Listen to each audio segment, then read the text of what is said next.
Bonjour, j'espère que tu vas bien. Bienvenue dans cette nouvelle vidéo.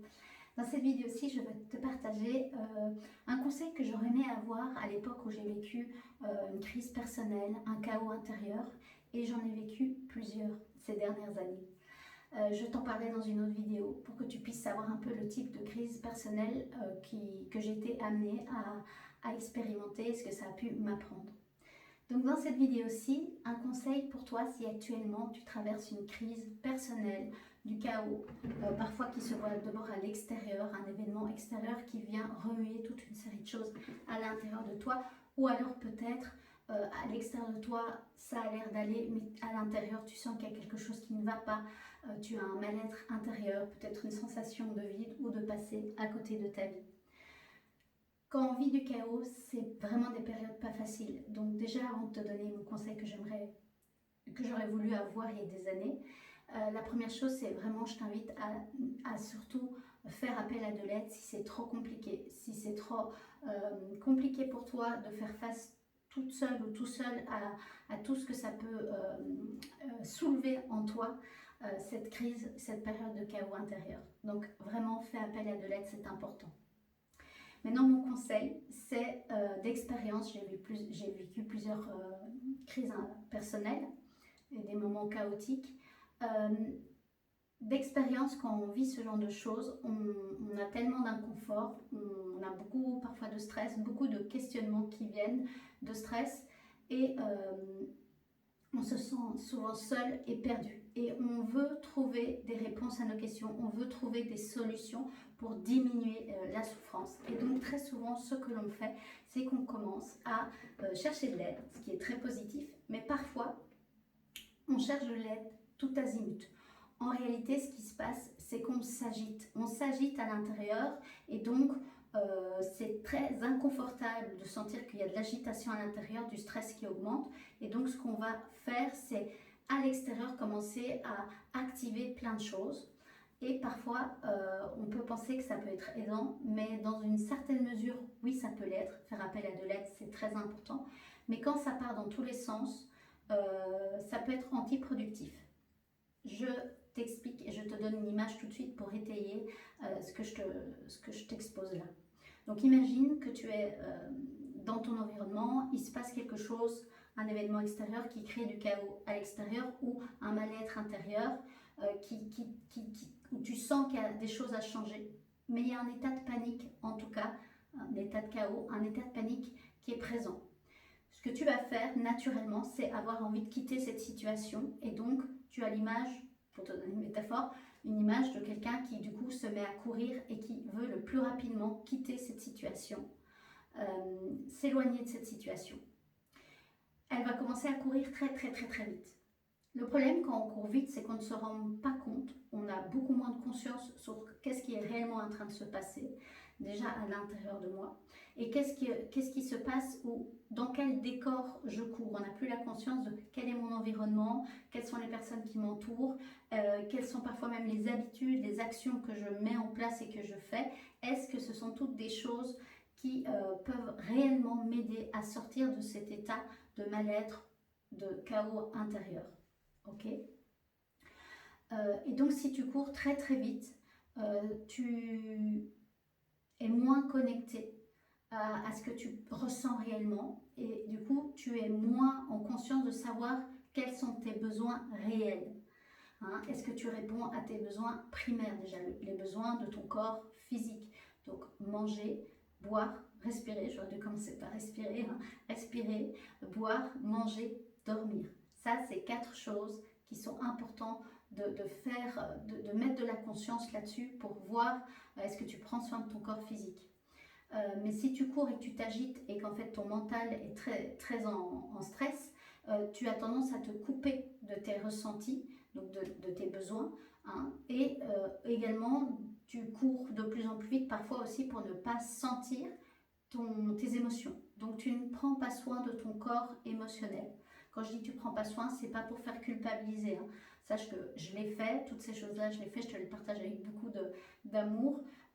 Et que même c'est très souvent, on a tous tendance à faire ça, notre cerveau reptilien se met en branle-bas de combat et il veut trouver rapidement des solutions En général, il fait 3 choses possibles quand il y a un stress. C'est il se met en inertie, donc inhibition, inertie, il fait mort, ok, calme plat, il ne sait plus bouger, il est comme figé, il attend que ça passe. Soit il se met à fuir, hein, je te donne l'exemple de courir, courir, courir, courir. Soit il se met en mode combat.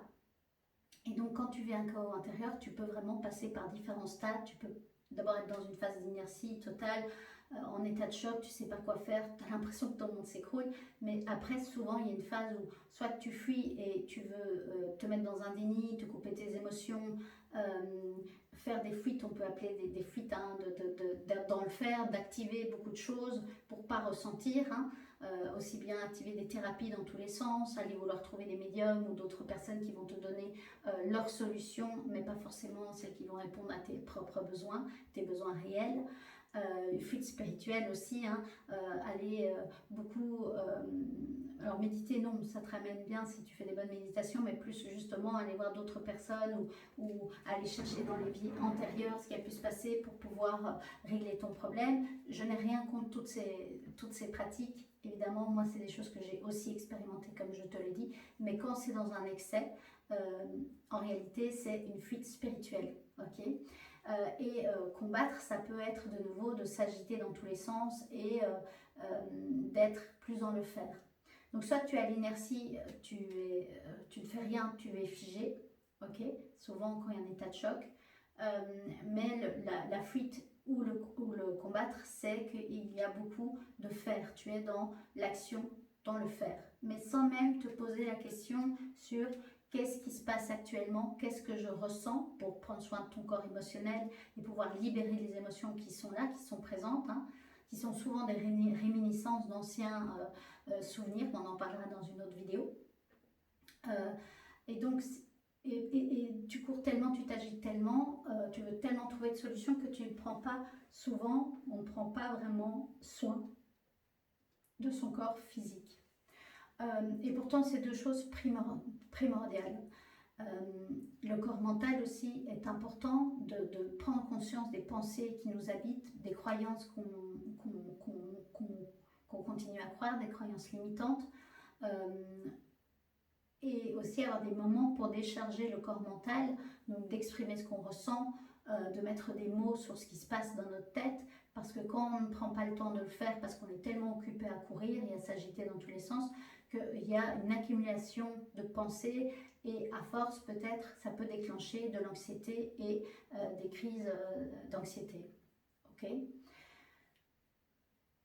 Donc peut-être que tu vois où je veux en venir, souvent on s'agite dans tous les sens, c'est humain, c'est naturel, donc pas de culpabilité par rapport à ça, mais mon invitation et le conseil que j'aurais voulu vraiment entendre, c'est vraiment avant d'essayer de trouver des solutions, prends le temps de te déposer à l'intérieur de toi. Prends le temps de venir en contact avec toi, en contact avec cette part qui ressent du chaos et vraiment rentre en communication avec elle pour savoir comment elle vit la chose, quelles sont les émotions principales qui l'habitent, quelles sont les pensées, les croyances qu'elle a par rapport à cette situation et quels seraient ses besoins primaires.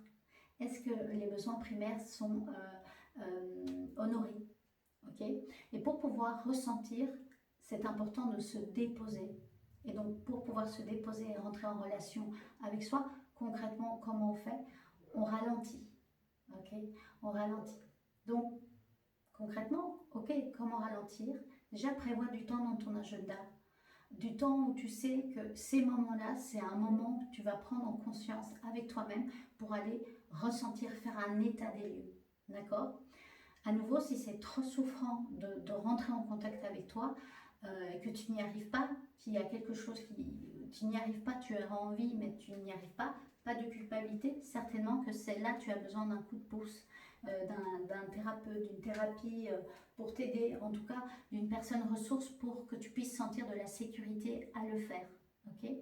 Pourquoi je te conseille de bloquer des moments dans ton agenda? Parce que comme ça, déjà, tu sais que c'est un moment que tu prends pour toi, tu te prépares à ce moment, et puis tu sais que ça a un moment de début, imaginons tu prends 20 minutes, une demi-heure, et un moment de fin.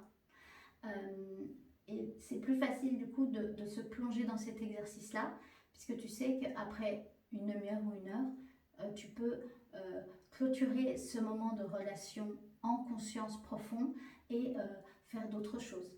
Et peut-être, pourquoi pas, en ayant écouté tes besoins primaires, tout de suite mettre en place des choses pour y répondre. D'accord? Donc, c'est pas quand on vit du chaos, on a du mal à s'extirper et où parfois on crée nous-mêmes plus de chaos en étant dans le faire. Ce n'est pas ça qui va t'amener les réelles réponses à tes questions et surtout qui vont t'aider à savoir quelle direction prendre. Donc, pour revenir à la métaphore de la personne qui court très vite et qui n'a pas conscience de ce qui se passe, elle est tellement débordée dans son envie de quitter la situation que parfois elle ne se rend même pas compte que vers là où elle court, c'est pas la direction qu'elle souhaiterait réellement prendre. Elle ne se rend pas compte de comment son environnement peut interagir et avoir une influence soit positive ou à contrario négative et amplifier son état de stress.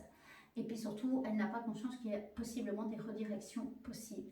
Que si elle se pose, alors tu as l'image de la personne qui s'arrête, reprend son souffle, hein, et peut observer qu'il y a différents chemins possibles, il y a différents choix, mais comme elle a pris le temps de se déposer en conscience avec elle et de rentrer en communication avec cette part qui souffre et qui a besoin en fait de transmettre parfois des messages, de dire quels sont les besoins qui ne sont pas remplis actuellement ou qui a une réminiscence d'un besoin lié au passé qui n'a pas été rempli et qui se réveille par les événements de la vie actuelle, quel est le besoin qui a besoin d'être honoré.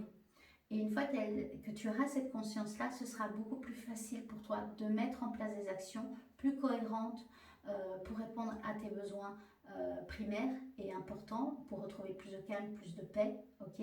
Et aussi choisir quel type de thérapie peuvent t'accompagner pour pouvoir t'aider là où il y a besoin d'aide, que ce soit un travail sur des croyances limitantes, que ce soit besoin de libérer une charge émotionnelle liée à une histoire non résolue du passé, ou un trop-plein de quelque chose.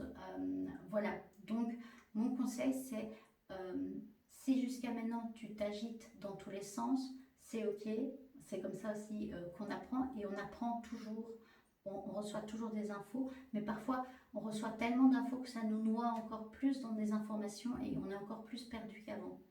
Donc c'est important dans tout travail thérapeutique de laisser du temps d'intégration à ce qu'on fait.